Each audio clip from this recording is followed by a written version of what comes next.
नमस्कार साथियों, कैसे हैं आप सभी।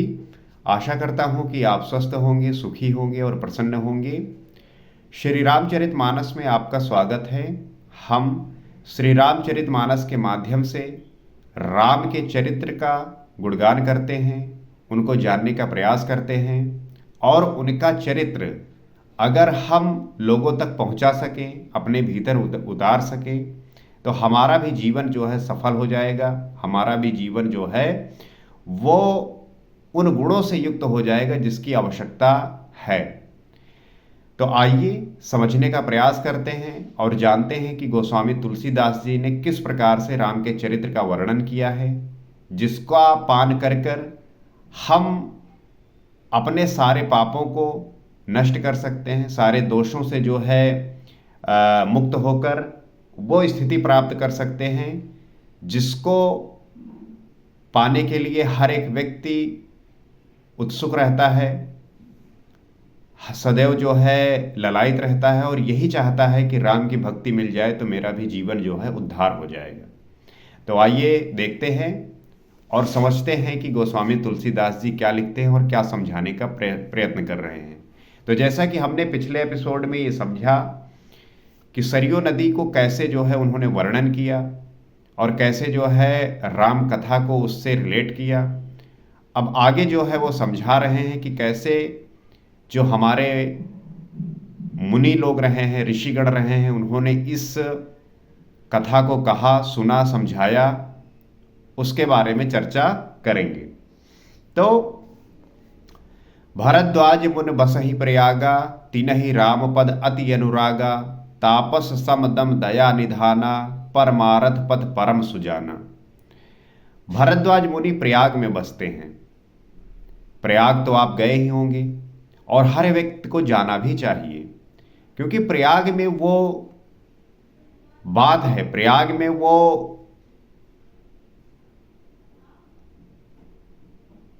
मनोरम दृश्य बसता है जिसके लिए हर एक व्यक्ति को वो प्राप्त करने के लिए जाना ही चाहिए। वो पवित्रता है, वहां पर ऋषिगण ने तपस्या की है। और प्रयाग ऐसा स्थान है जहां पे जाकर व्यक्ति को वो अनुभूति होती है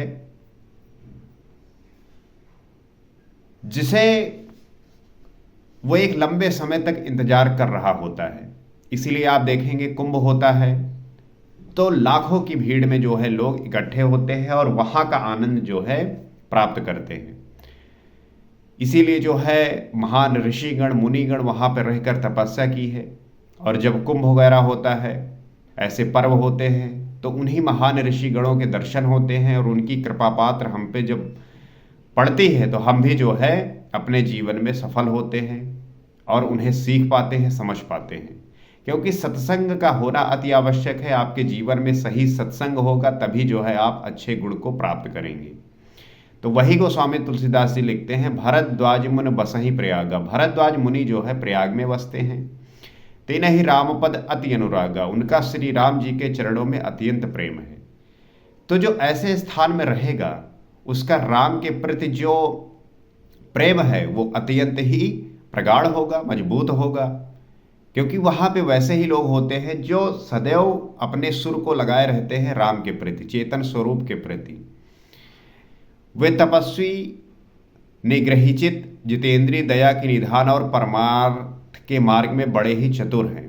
तो भारद्वाज मुनि तपस्वी हैं, निग्रहित चित्त है, जितेंद्रिय हैं, दया के निधान और परमार्थ के मार्ग में बड़े ही चतुर हैं। तो ऐसे गुणी लोगों के साथ जब आप रहेंगे तो आपके भीतर भी ऐसे ही तो गुण जन्म लेंगे, आपके भीतर भी ऐसे ही क्वालिटीज आएंगी और आप भी जो है वैसे बन सकोगे।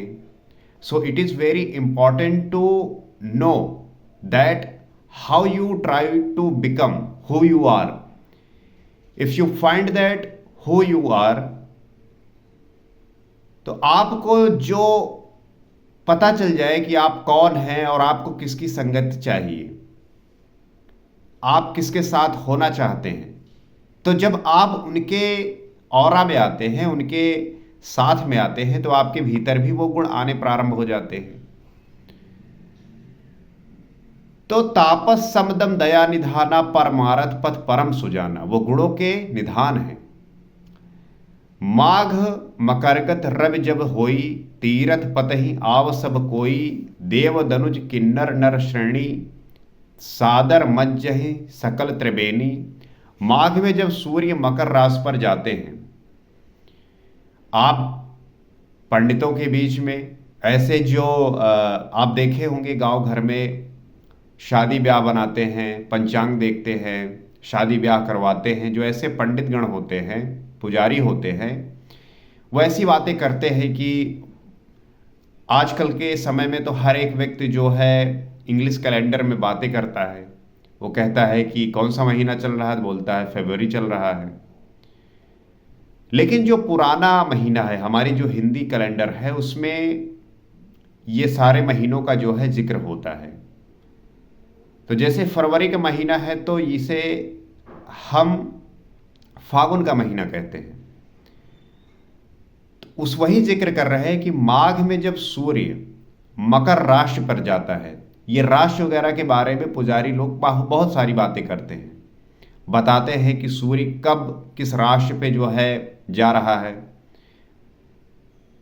तो जब माघ के महीने में सूर्य मकर राशि पर जाते हैं, तब सब लोग तीर्थराज प्रयाग को आते हैं। माघ मकरगत रवि जब होई, तीरथ पतहि आव सब कोई, देव दनुज किन्नर नर श्रेणी, देवता दैत्य किन्नर और मनुष्यों के समूह सब आदर पूर्वक त्रिवेणी में स्नान करते हैं। सादर मज्जहि सकल त्रिवेणी, त्रिवेणी में स्नान करते हैं, जहाँ पे गंगा यमुना सरस्वती जी का मिलन होता है।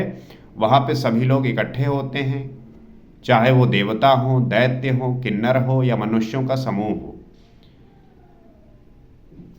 तो इस माघ के महीने में आपके परिवार के भी लोग जाते हैं, एक महीने वहाँ निवास करते हैं, त्रिवेणी के पास स्नान करते हैं, ध्यान करते हैं, पूजा करते हैं, अर्चना करते हैं।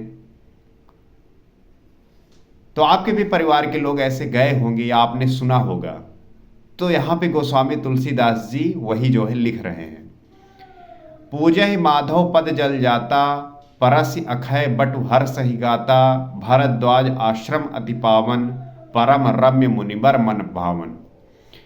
श्री वेणी माधव जी के चरण कमलों को पूजते हैं और अक्षय वट का स्पर्श कर उनके शरीर पुलकित होते हैं। भरद्वाज जी का आश्रम बहुत ही पवित्र, परम रमणीय और श्रेष्ठ मुनियों के मन को भाने वाला है। तो पहले भी ऐसे ऋषिगण रहे हैं जिनके आश्रम बने हुए हैं, और जब आप वहाँ जाएंगे तो पाएंगे वो बड़ा ही पवित्र, परम रमणीय है। क्यों? क्योंकि वहाँ पे वो तपस्या का वो ऑरा है, वो तेज है, वो प्रभाव है, सकारात्मक एनर्जी है, जो आपके भीतर भी जाके आपको भी उस प्रकार से बनाती हैं।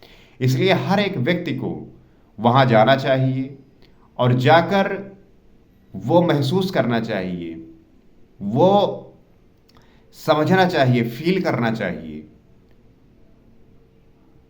क्योंकि चरण कमल को पूजते हैं और अक्षय वट का स्पर्श करके उनके शरीर पुलकित होते हैं, क्योंकि वहाँ पे वो आपको ऐसा महसूस होगा, आपको ऐसा लगेगा कि यहाँ पे होने का ही भाव ये है कि सुख और आनंद। और ये आनंद जब आपके भीतर भी प्रवाहित होता है तो आप भी प्रफुल्लित होते हैं, क्योंकि जैसा आप जीवन जीना चाहते हैं, अगर वैसा उसी संगत में आ जाए, उन्हीं लोगों के साथ हो जाए, तो आपको भी वो आनंद प्राप्त होने लगेगा। आप भजन करने वाले लोगों के साथ रहेंगे तो आपको भी भजन आना शुरू हो जाएगा, आप भी भजन गाने लगेंगे। राम भक्त के साथ होंगे तो आप भी राम भक्ति करने लगेंगे। प्रयाग में आप निवास करेंगे तो वहाँ पे भरद्वाज मुनि जैसे तपस्या किया है, ऐसे मुनिगण ने वहाँ रहकर जो है पूजा अर्चना की है, तो उसका जो प्रभाव है वो तो पड़ेगा ही। और तहाँ होय मुनि ऋषय समाजा, जाहि जि मज्जन तीरथ राजा, मज्ज ही प्रात समेत उछाहा, कहई परस्पर हरि गुण गाहा। तीर्थराज प्रयाग में जो स्नान करने जाते हैं, उन ऋषि मुनियों का समाज वहाँ भरद्वाज के आश्रम में जुटता है। तो जो भी लोग, आप गए ही होंगे, जब आप तीर्थराज प्रयाग जाते हैं स्नान करने, तो ऋषि मुनियों का वहाँ जो समाज है वो जुड़ता है। वो आपस में बैठते हैं, राम भक्ति करते हैं, चर्चा करते हैं और अच्छी अच्छी बातें करते हैं। इसीलिए कुंभ वगैरह जब होता है तो लोग समूह में जाते हैं ताकि उन ऋषिगणों का दर्शन हो सके जो तपस्या से युक्त हैं, जो तपस्वी हैं। और एक साथ जो है ऐसे लोगों का जो है दर्शन होता है, जो ऐसे प्रतापी हैं, जो ऐसे त्यागी हैं, जो ज्ञानी हैं। तो मज्जे ही प्रात समेत उछाहा, कहीं परस्पर हरि गुण गाहा। प्रातःकाल सब उत्साह पूर्वक स्नान करते हैं और फिर परस्पर भगवान के गुणों की कथाएं कहते हैं। आपका भी जीवन जब विभिन्न प्रकार की परेशानियों से घिरा हो, उत्तर ना मिल रहा हो, मन बेचैन हो, तो आप जो है निकल जाइए प्रयागराज। बिना कुछ सोचे समझे वहाँ रहिए, वहाँ पे उन संतों के साथ, उन मुनिगणों के साथ रहिए और वो महसूस करिए।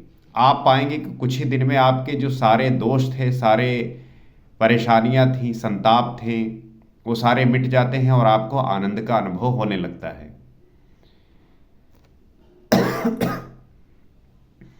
क्योंकि ऐसी जगह पे जाने के बाद आपको वो सारा जो चाहिए होता है वो मिलने लगता है। आपका मन शांत होने लगता है। आपके मन की जो विकृतियां हैं, जो थॉट्स हैं, जो मिलावट से, जो दोषों से युक्त हैं, वो सारे हटकर उन मुनियों के प्रभाव से, उन कथाओं से आप सीख पाते हैं, आप समझ पाते हैं जीवन जीना कैसे है, चुनौतियों और संघर्षों को मैनेज कैसे करना है। ये सारी जो विधियां हैं ये आप सीख पाते हैं। ब्रह्म निरूपण धर्म विधि, वर्णहि तत्व विभाग, कहीं भगत भगवंत कै संयुत ज्ञान विराग। तो ब्रह्मा का निरूपण, धर्म का विधान और तत्वों के विभाग का वर्णन करते हैं तथा ज्ञान वैराग्य से युक्त भगवान की भक्ति का कथन करते हैं। तो जो वहाँ पे मुनिगण इकट्ठा हैं, ऋषिगण हैं, वो सारे करते क्या हैं कि वो ब्रह्मा का जो निरूपण है, धर्म का विधान है, तत्वों के विभाग का जो वर्णन है, ज्ञान वैराग्य से युक्त भगवान की जो भक्ति है, वो जो है कहते और सुनते हैं। तो जब आप भी उनके साथ इस प्रकार से जुड़ेंगे तो आप भी उन बातों को सीख पाएंगे। और यही सीखने के पश्चात आपके भीतर का जो भी पाप होता है, जो भी दोष होता है, जो अवगुण होते हैं, जो विजातीय संगतियां होती हैं, वो सारी दूर होती चली जाती हैं और आपके भीतर अच्छे गुण जो है प्रवाहित होने लगते हैं। और इन्हीं गुणों के माध्यम से आपके भीतर भी आनंद का जो है एक लहर दौड़ जाती है। और जब आप इस पे निरंतर ध्यान करने लगते हैं, इसको समझने लगते हैं और ये जानने लगते हैं कि जीवन को जीना कैसे है, तब आप भी जो है फिर जीवन में कभी परेशान नहीं होते। आप भी ये समझ जाते हैं कि अब यही तो मुझे प्राप्त करना था। क्योंकि अगर आपको एक बार ये समझ में आ जाए कि वाकई में जो चीजें हो रही हैं, संसारी जीवन, आध्यात्मिक जीवन क्या है, कैसे कनेक्ट करना है, इन सब को आप एक एक डॉट कनेक्ट करने लगेंगे, तब आप पाएंगे कि कहाँ पे गलती हो रही है और कहाँ पे हमें क्या ठीक करना है। वो आपको सारी बातें सिखा देते हैं, बता देते हैं। और यही सीखने के बाद आप जो है जीवन में आनंदित होकर अपने जीवन को जीने लगते हैं। तो जीवन में सुखी होना, जीवन में शांति का होना, संतुष्ट होना, ये बहुत आवश्यक है। और अपने प्रति आप कितने उदार हैं, दूसरों के प्रति कितने उदार हैं, और आपका जो परिवर्तन है वो बाहर से नहीं अंदर से होना चाहिए। अंदर से अगर आप बदल गए, भीतर से आपने अपने आप को कन्वर्ट कर लिया, तब जो है आपका पूरा जो है खेल वो बन जाएगा। आप जान जाएंगे, समझ पाएंगे। सो आप नोट डाउन कर लीजिए कि इस ग्रंथ का एक एक चौपाई का सही तरीके से समझते हुए, जानते हुए इसका जो है हमें अपने जीवन में उतारना है, इसको जानना है, इसको प्राप्त करना है। क्योंकि इसको जानने के बाद आपको ऐसा कुछ भी नहीं होगा जो जानना रह जाए। क्योंकि ये ग्रंथ जो है सारे गुणों से युक्त है, इसमें वो सारी बातें, सारा ज्ञान जो है सम्मिलित है। तो आइए साथ में मिलकर हम इन सब बातों को सीख सकें, जान सकें, और इसमें आपकी जो सहभागिता है, आपका जो सहयोग है वो बहुत ज़रूरी है, क्योंकि अकेले इतने बड़े रहस्य को जानना मुश्किल है। आपका साथ मिला तो हम ज़रूर जो है इस कथा को पूर्ण कर सकेंगे और राम की प्रशंसा करते हुए अपने भी भीतर वो चरित्र को लेके आएंगे जो हमारे जीवन को जीने में, हमारे भीतर वो गुणों को लाने में मदद करेगा और आपका सहयोग इसमें आवश्यक है। और आपको क्या महसूस होता है, आपको क्या लगता है, आपको जो भी चीज़ें आप बताना चाहते हैं, कहना चाहते हैं, तो कमेंट करिए, बताइए, ताकि हम साथ में मिलकर इन बातों को सीख सके, समझ सके। तो इन बातों को आप इस ग्रंथ के माध्यम से पढ़ सकते हैं, सीख सकते हैं। हर एक व्यक्ति के घर में श्री रामचरितमानस रखी होगी, आप उसका पाठ करिए, अध्ययन करिए। नहीं कर पा रहे हैं, आप इस चैनल से जुड़िए, हम इसका पठन पाठन कर ही रहे हैं, आप सुनिए, देखिए और इसका जो है लाभ उठाइए। आज इतना ही, अगले एपिसोड में हम आगे बात करेंगे, आगे राम के गुणों का जो है गुणगान करेंगे। सीताराम।